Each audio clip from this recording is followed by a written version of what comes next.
Every martial artist needs to hear this. Yes, you.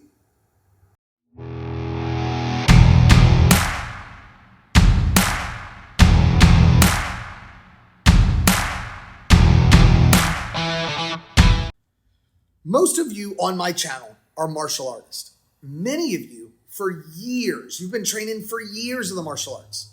And many of you teach martial arts in some capacity. And I applaud that. But what I'm about to say needs to be shouted from the rooftops. And I'm just not making this video for you, but also as a reminder for myself. Okay, Sean, get to the point. What's so important that needs to be shouted from the rooftops? You may feel the same way that I do, or this may be actually about you. But having been in the martial arts for so long and teaching in the martial arts, one of my biggest issues with instructors is them not training. And I don't mean it the way you think I mean it. I mean, when was the last time that you truly struggled in training? Sure, you teach classes, you demo some techniques with your students, you go through the motions while sparring or doing drills with some students. But when was the last time that you really put yourself out there? Put yourself in a position that you really could look bad in front of other people. I get it. Many of us are small gyms and we're barely finding the time to make ends meet. Many of us are working full-time jobs. And then in the evenings, we go in and teach our martial arts. It's really hard to find time to train on top of all this. I get it.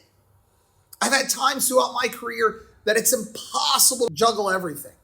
I've had 2 jobs for over 20 years now. I've worked at least 10-hour days every week for over 2 decades. And on top of that, I'm married with 2 daughters. And I'm trying to do a YouTube channel on top of that. You don't have to tell me that finding time to train is a struggle. As a martial artist, we teach our students about training and the importance of challenging ourselves to get better. But we rarely challenge ourselves to get better. No instructor wants to look bad in front of their students, so we never put ourselves in that position. But what example are we setting for our students? How do we as instructors actually get better then? Now, I may be mistaken. Maybe everybody else besides me are secretly training in their free time with their proteges. Maybe it's just me, but I doubt it. Okay, you're right, Sean. Maybe I need to start training more and challenging myself. But how? It's hard to find time. That's a really good question. First, I would say that you need to look in the mirror and have some really good self-reflection time. Figure out what you really want. As an instructor, you were probably pretty good at one point in your career. You probably still have some skills. They're just a little rusty. Time is probably hard to come by. So you lead your classes, from the front. Be the example. Do the training that you make your students do. Okay, maybe you're worried that you don't have the cardio to keep up. Well, go run in the mornings. Find some time to train to get to where your students are. Next, challenge yourself by being the best student in your class. Don't mail it in and quit halfway through the sparring. I know that some of you already do that. Hell, I've done it. Another opportunity is to cross-train. Most martial arts demand some sort of physical fitness to be really good at them. If you're doing some sort of fitness like running or strength training, that's what I'm talking about. If you're not, you probably should look into some of that.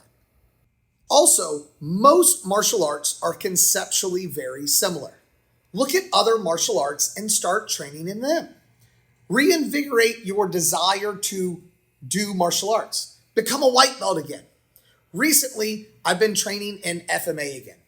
Check out my video right here. Lastly, as an instructor, I believe that all martial arts are not dead arts. I believe they're constantly evolving, or they should be. If you're not training in your art and challenging if it's the best thing to offer your students, you're really doing them a disservice. Now, go on. get. Go train. I'll see you next time.